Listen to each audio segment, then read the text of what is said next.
Well, here we are again, folks. How was everybody's weekend? Everybody have a fun time? Hopefully. Grotness, hello. Nice to see you in. Ghost Burris, how's it going? Easy Money, I see you here. And Tim, you're here too. Good. Hopefully everybody's doing okay and had a fun weekend. It's, yeah. Well, you know the story here. Hot and dry and now really smoky. Boy, you go outside and your eyes just kill you, and you can spend about a couple hours out there before it's burning too bad. Anyway, we're going to continue down this path today. We're going over the 5 C's. This is getting to be lengthy, I know. I'm guessing you guys are starting to get bored of it, but we'll keep going if we can. Yeah. It's not getting better out there, so I don't think we need to let off the gas quite yet, huh? Anyway, let's just, shall we just jump right into it? Let's make sure everything's working here.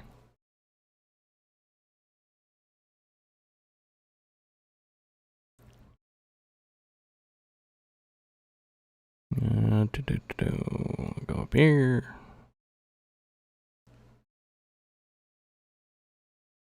And hey, look at that. It's still working. Cool.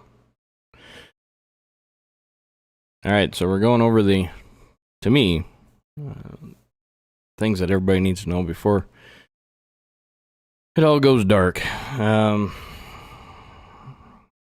this isn't just,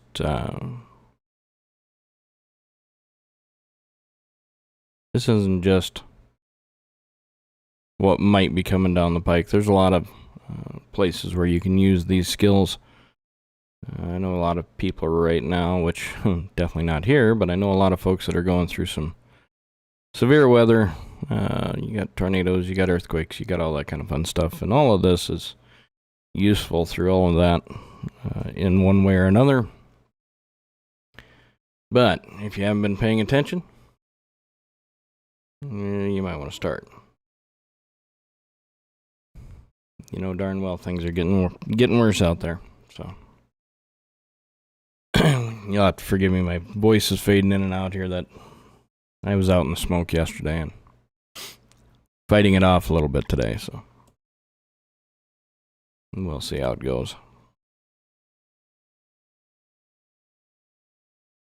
Anyway, hopefully everybody has kind of switched gears and getting into that preparedness mind. Hopefully you can get a chance to get out there and practice some of your skills. Everybody, I can guarantee you, is starting to pay more attention to their surroundings, so we don't have to talk about that much more. Yeah. Coming to mental terms with the idea that you may have to do something you don't necessarily like. And if you don't start now, you'll never will. So we're going to go through the 5 C's of survival. Basic first aid, you guys are on your own. Gardening and food preparations, we're going to get into that here very soon. And self and family defense. So, let's go over the 5 C's one more time here. You have cutting, or with the ability to sharpen your cutting tools also. You have combustion, some way to make a fire. Cover and shelter. That's, of course, a way to get you out of the elements. Number 4 is container. That's having some way to collect and boil water. And we'll do some interesting ways to do that too. I'm not a big fan of spending a lot of money, so I'll show you what I do. And then, of course, we have cordage. So we're going to go over, different types of cordage and how to tie some knots on them. So we already went over cutting. Hopefully you guys have had a chance to take a peek at your current inventory. Make sure that you tick all the boxes on that. Going to be trying out we'll be doing another product review on some Ozark Trail stuff again. I'm telling you, I'm either going to love or hate that company by the end of this. I'm leaning towards hate, but hopefully redeem itself here soon. But we picked up an Ozark Trail camp axe and an Ozark Trail folding saw. We're going to see how those do. I'm betting they don't stack up very well to like the Silky Gone Boy. But we'll see. And then, of course, we had how to sharpen. If I was you guys, I would just buy some junk knives and practice putting some edges on them. I know it sounds pathetic, but muscle memory is important when it comes to sharpening. So the more you do it, the better off you are. And then we went over the second C, which is combustion, how to make a fire. Every fire needs heat, fuel, and oxygen, so keep that in mind. Without all three of these, you're just not going to have a fire. And fire's kind of important. Sorting out your kindling. Good idea to do that just so you don't have a stacked mess by the time you get done. And it makes your fire burn a lot more efficient if you build it in layers. The four types that I would recommend: friction fire, fire steel, a lighter, and a magnifying glass. We don't need to go through that again. And all right. Now we're on to the third C, cover. Cover or shelter, concealment. It's up to you what you want to call it. Let's face it, nobody likes being cold and wet. For instance, i.e. this fella right here. Magnesium shavings. Oh yeah. Yep. I got a little block here. Let's see. Everyone knows the rules of three. We've heard it for years. The 3 hours or 3 days without water, you're gonna die. 3 weeks without food, you're gonna die. Was it 3 months without sun? I don't know. Anyway, there's one that a lot of people forget, and that's 3 hours without shelter. Out in the elements, there's a fairly decent chance you're going to die. So shelter sometimes is forgot about just because we think back to our childhood days when we could throw a fort together in about 5 seconds and be golden, which some of those skills we still have to use, but we're a little bigger now. It's harder to build those shelters to fit us. But I'm going to give you an easy way today to build 15 different shelters we're going to take a look at. And it's all using a tarp, a ridgeline, and some tent stakes. Sounds silly, but a well laid out tarp can be warm, dry, and out of the wind in a couple of minutes. Where when you're looking at building a debris shelter, the sticks and twigs and the leaves and pine boughs and all that kind of fun stuff, it takes a considerable amount of time, first off, and number two, it's hard to pack up and move when you need to. Remember, I'm basing a lot of these 5 C's on the ability to set up and tear down quickly, because if you have to move, you don't want to have to leave anything behind, let's put it that way. So, 3 hours out in inhospitable climates can kill you.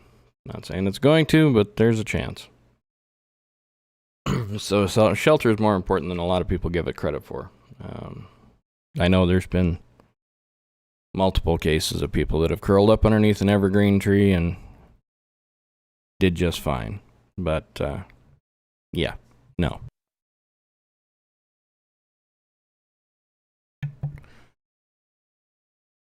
So there's multiple ways of building a shelter.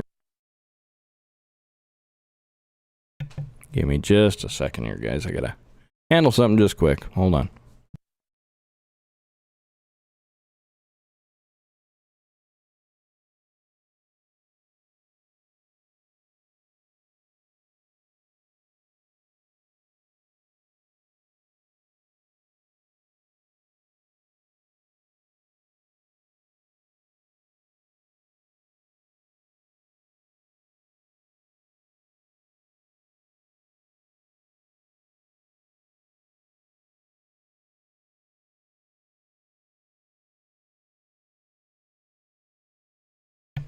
Alright.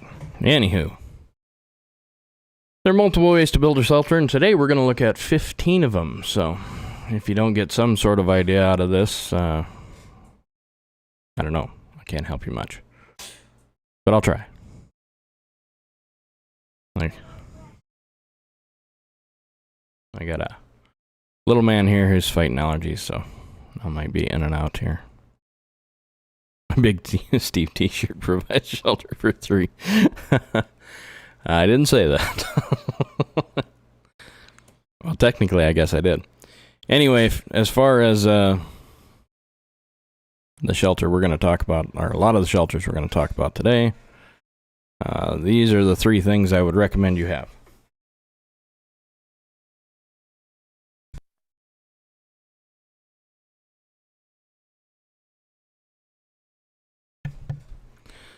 So the first thing you're going to have is the 12 aluminum tent spikes. They're fairly inexpensive. You can pick them up at most places for under $1 a piece. And what I love about them is they're super strong.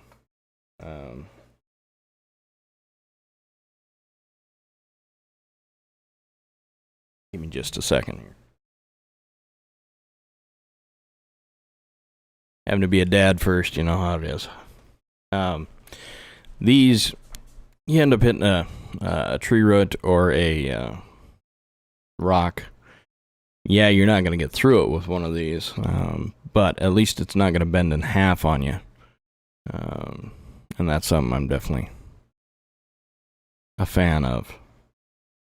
The other thing that we're going to look at is the Arcturus. Now, I would recommend the Arcturus. Don't be looking at just any survival blanket. This one is 60 by 82, so it's a good sized blanket. It's considerably thicker, and yeah, it just all around works better.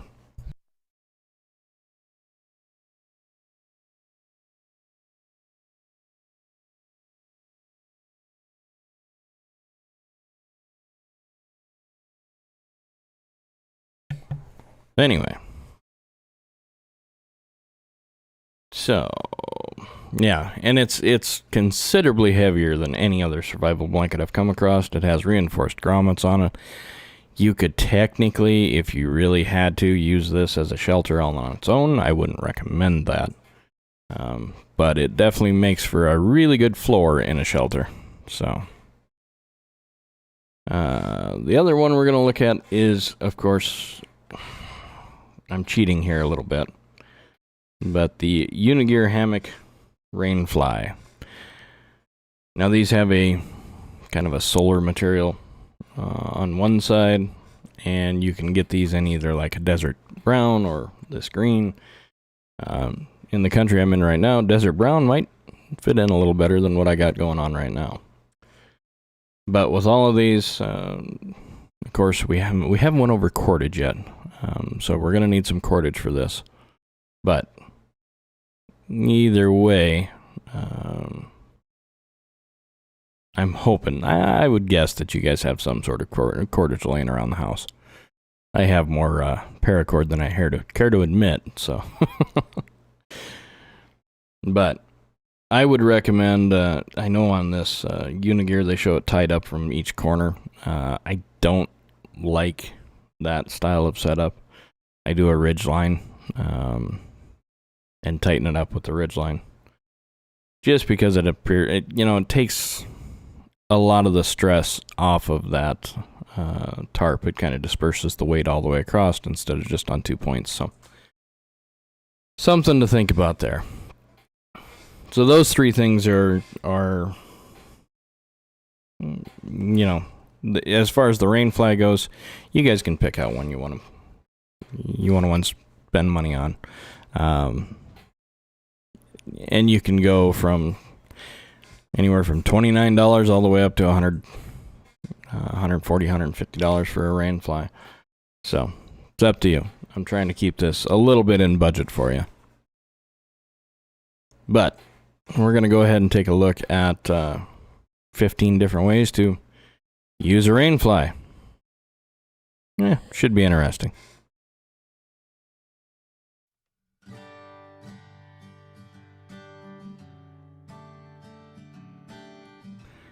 One thing you'll notice is a lot of these rain flies don't use grommets. They're a reinforced type tarp with tarp loops instead of grommets.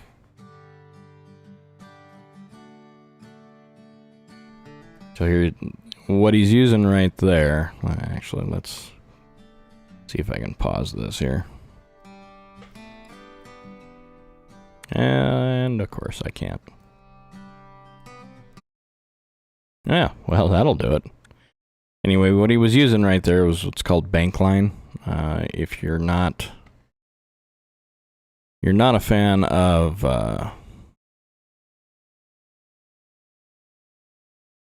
paracord, bank line is a pretty good product. And a lot of you folks down south do some catfishing. I'm sure you've used some bank line just once or twice.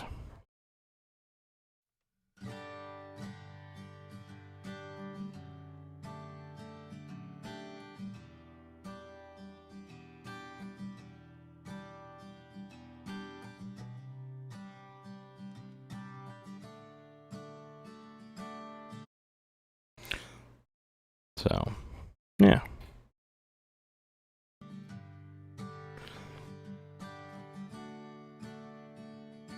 There's that bank line I was talking about. It's kind of a waxed cotton thread, or a tarred cotton thread.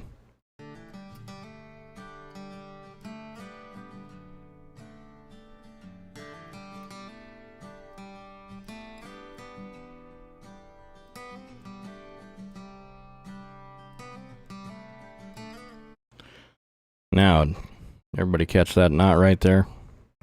We're going to be going over that later on when we do cordage, but yeah. It's kind of an interesting knot.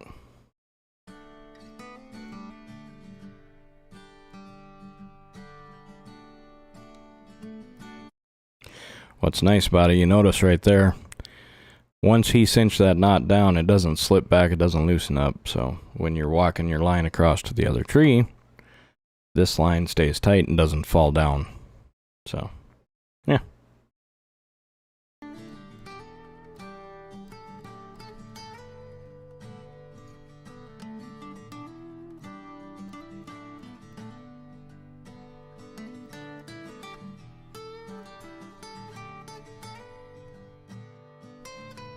Now what he's going to be showing you here is how to do a trucker's hitch. It's kind of a way of binding anything down that you want to if you're hauling it, and it also works really well for tightening up a ridgeline.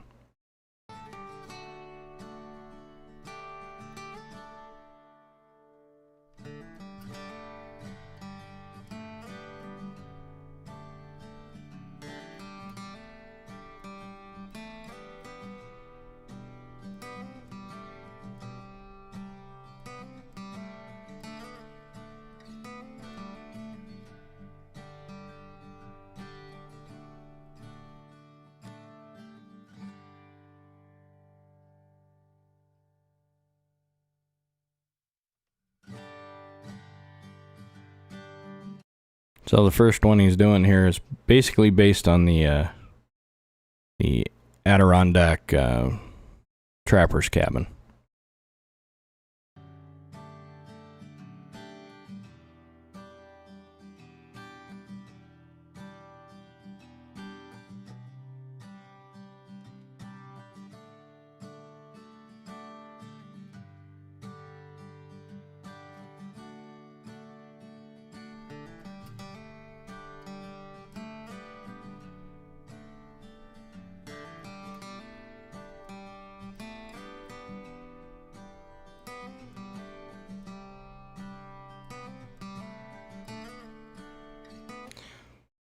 So what he carved up right there basically is just two little sticks. They call them toggles. So he'll show you how to, well, basically you use the toggle so your setup and teardown's a lot faster. You're not actually tying a knot into anything.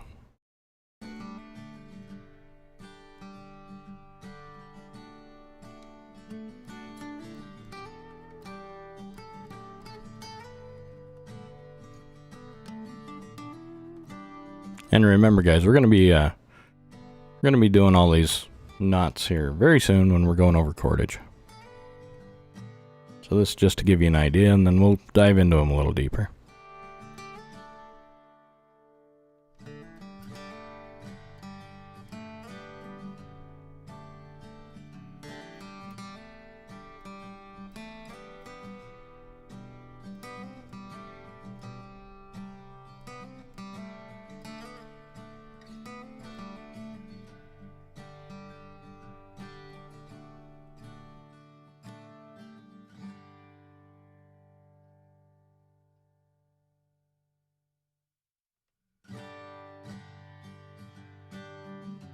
It's also a great sailing knot. Huh. Yeah, I think we get a lot of our knots from the nautical side of the world. Nautical. Dad joke.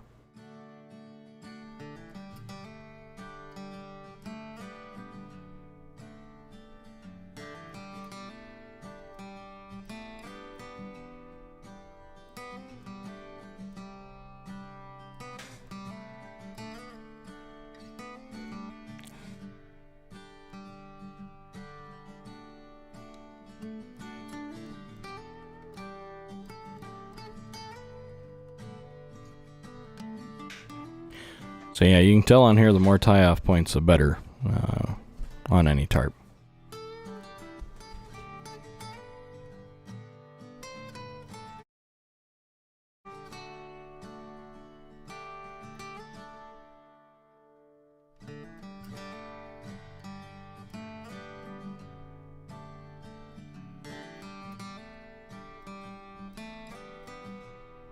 Morning there, prick.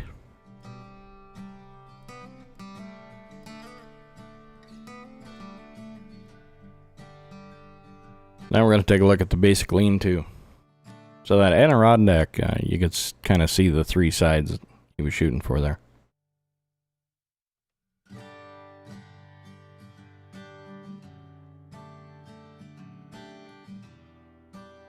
So the basic lean-to is kind of hastily set up. Just a quick shelter. Something that in a pinch it'll keep the rain off you. Maybe the snow. And it'll reflect some heat back at you a little bit if you have a fire out in front.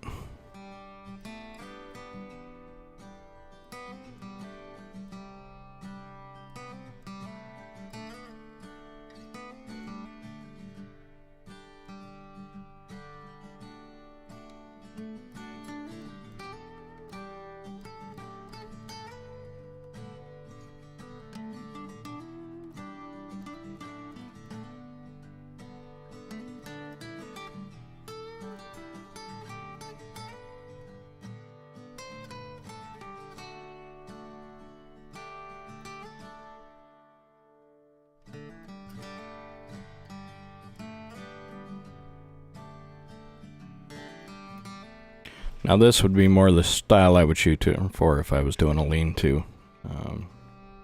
The guy line hitch.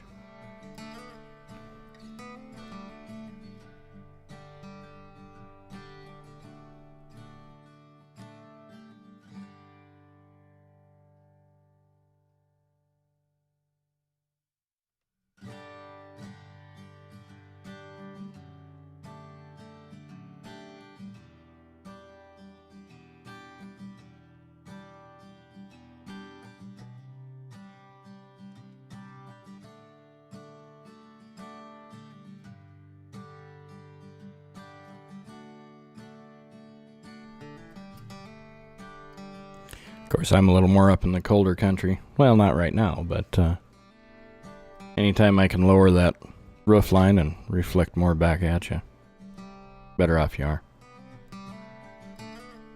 The A-frame, by God, this is pretty self-explanatory, I would hope. Looks like an A.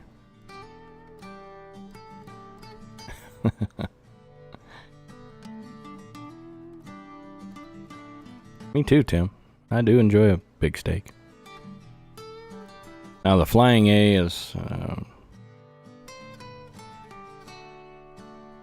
It's a little different, quite a bit higher. Let some wind through.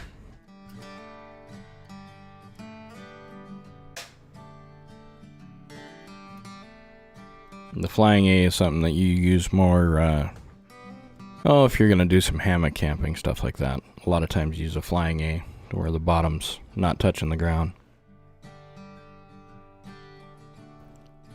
Warmer climates, that's something that you want to shoot for. It just gives you more airflow.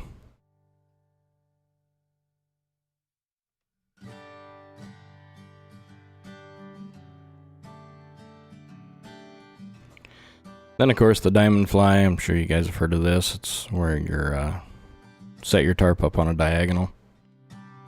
And what it does is it gives you basically better viewpoints. You can see more around your surroundings than with a standard A-frame. But then again, you're a little more exposed also in some spots. Again, a lot of folks use this for hammock camping.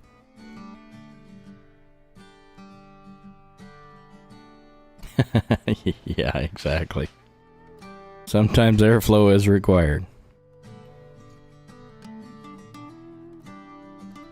Now you notice how quick he can run through these with just having that ridgeline set up. Once you get a ridgeline established, it's pretty easy after that.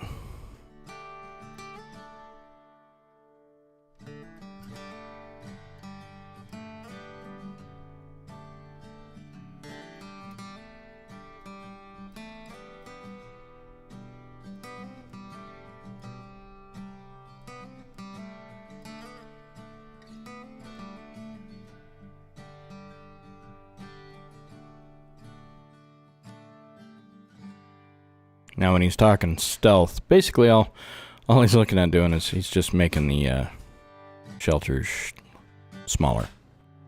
The one mistake he does make here is he folds the tarp back on itself. I would not do that. If I was to do this, I would want to fold it up underneath. Basically, he's making a humongous rain catch right now. That's not good.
I don't know if I enjoy the name of this one. I don't think I'd want anything called body bag that I gotta crawl in, but... Now the extended A-frame, this is actually a really good idea. One, it gives you some ground cover. Two, it kind of extends it out a little bit. It gives you access to put your gear underneath, get it out of the weather.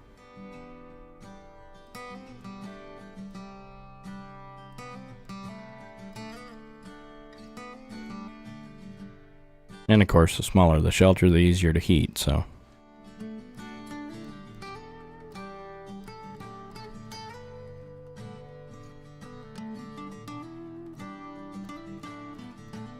A lot of times, if you get them small enough, your own body heat is enough to keep you warm, but.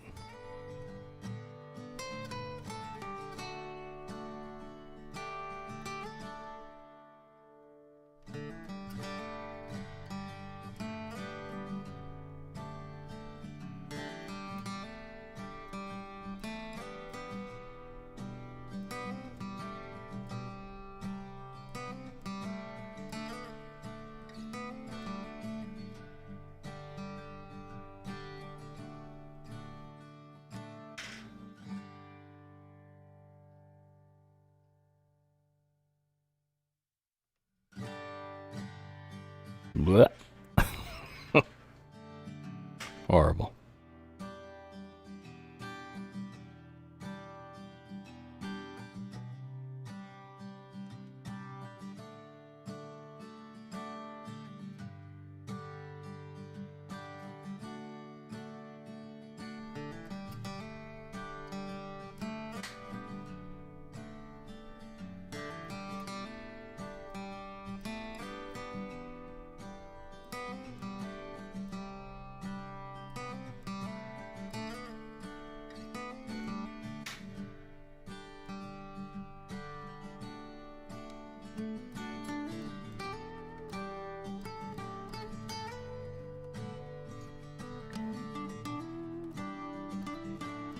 Then the good old-fashioned tarp teepee.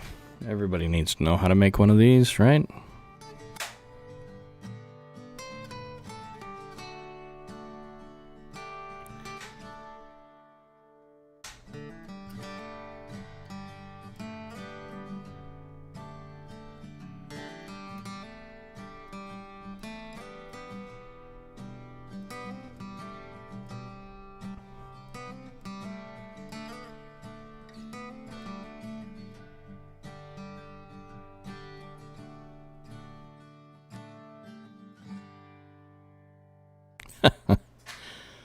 It's funny, Robert.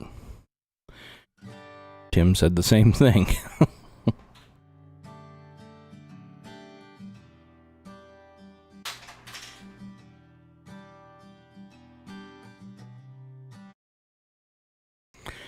Oh, well, that was good.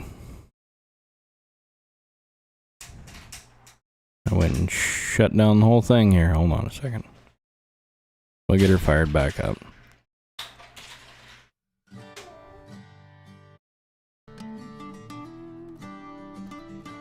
I think we were somewhere in about here-ish. Yeah. There we go.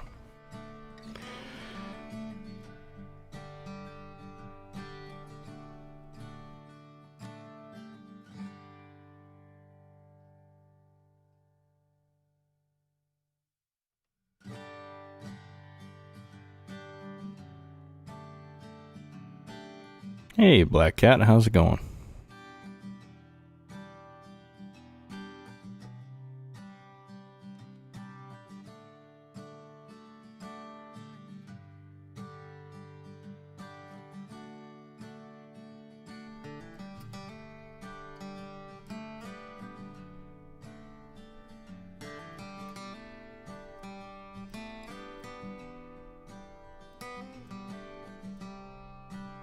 Yeah, exactly.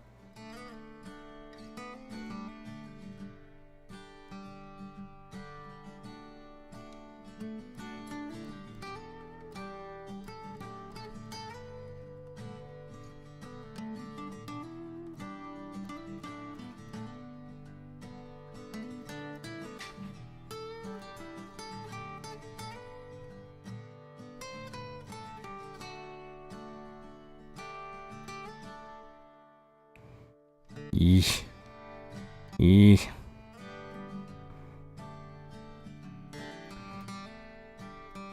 I don't know as I'd recommend this one.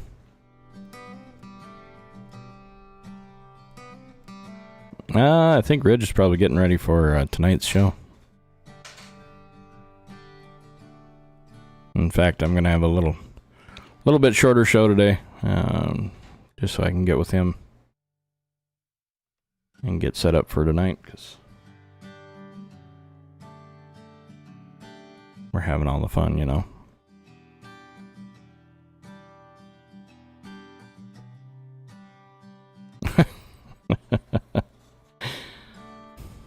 Kicked her out of your fort. Good Lord. Now, this setup is probably the one that I would recommend the most if you're going to just do tarp camping. It's called a plow point. As long as you set this up where that point, and you'll kind of see the plow point when he gets done here, is on the prevailing wind side.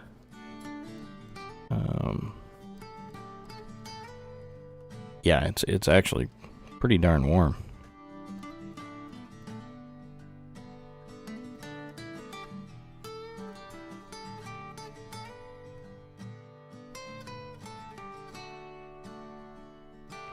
It's because the way it's formed, it has a tendency to catch the heat off your fire really well, and of course you don't have to be right up on the fire with it, and it directs it all right back down to you and doesn't let it out.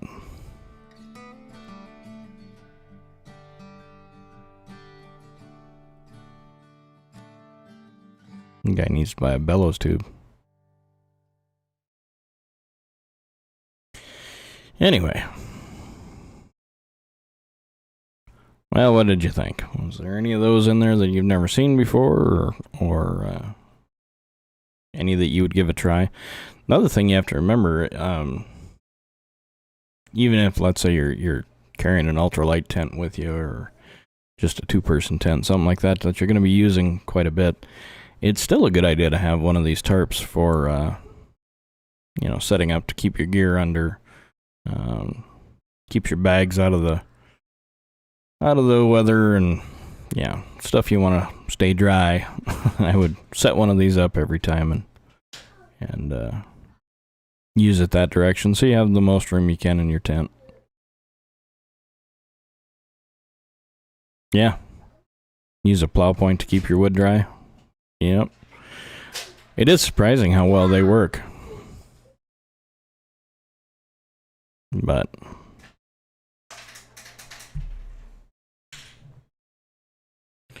anyway, folks, today was going to be a shorter show. We got to get ready for the main show tonight.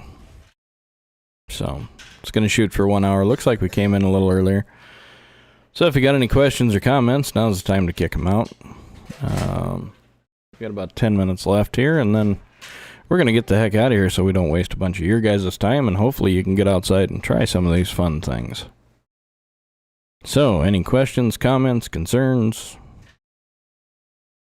Has anybody used these tarp setups? Hey, Sarge, how's it going?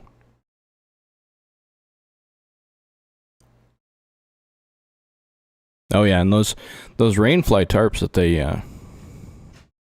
use for hammock camping and basically any rainfly, they're just so nice and light. Oh yeah, always hang your food when you're camping, especially when you're in bear country. But I don't necessarily love the idea of a mouse running around in my food either. So.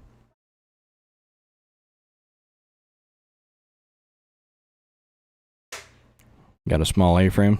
Yeah. Yeah, I have a Backpacker's Ultralight.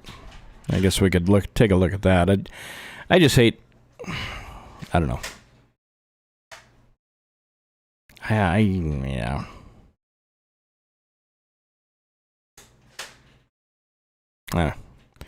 They're so dang expensive for a good ultralight tarp, or a good ultralight tent, that I don't know if I would recommend everybody going out and buying one. Oh, you got the Rainfly with the doors on it. Nice. I've looked into a couple of those. I don't know. I guess wintertime I could see where that would be a plus.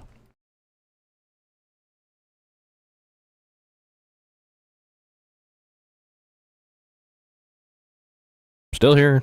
I'm just in the dark.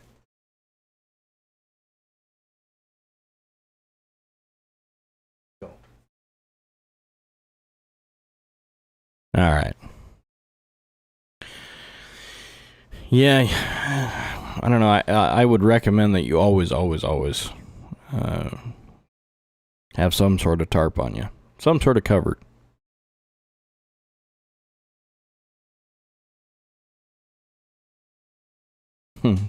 Carry a side of bacon. I don't know. No, that's, well, maybe. I don't know. I guess if you can keep them busy with the bacon, they ain't chewing on you. But yeah, you're on your own there, Tim. I don't want to do that in bear country. The less smelly stuff, the better.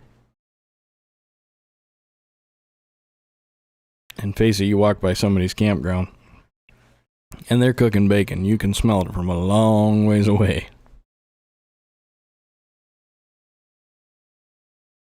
But well, I suppose we better dump the chest.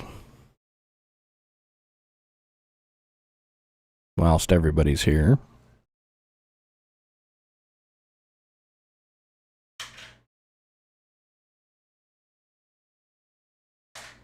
Oh, yeah. Yeah. Yeah, and you know what? The nice part about the tent camping, or the tarp camping stuff, or the, setup, if you got trees in your yard, go out and play with it out there. But it's not a bad thing, that's for sure. Practice, practice, practice. I know it sounds like a pain in the butt, but the more you get out and do it, the better off you are. Anyway.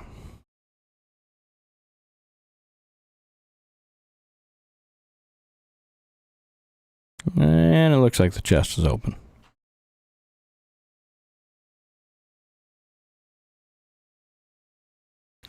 So if you get a chance, make sure you start clicking.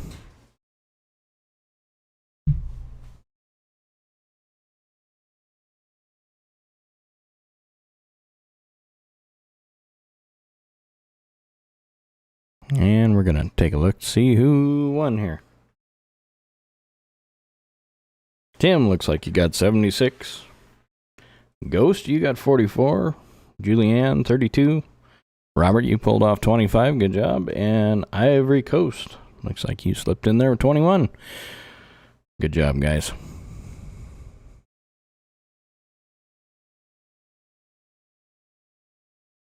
Yeah, I would definitely, like Tim said, go out and set up some tents just in the yard.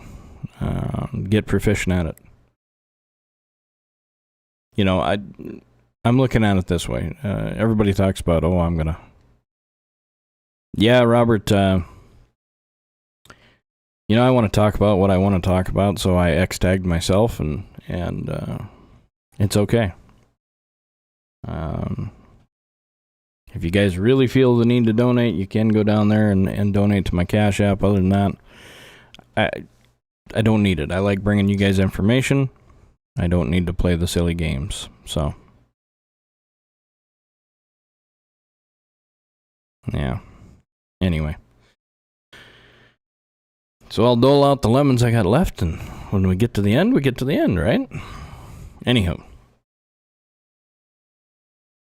So we're going to look at getting the heck off here. But yeah, if you get a chance, get outside, do some setups, play around a little bit. What the heck, bring a tarp with you. Don't make it your only way to go, but get practice up with it. Everybody talks about bugging out. Oh, you're going to leave, you're going to walk, you're going to do this, da-da-da-da-da.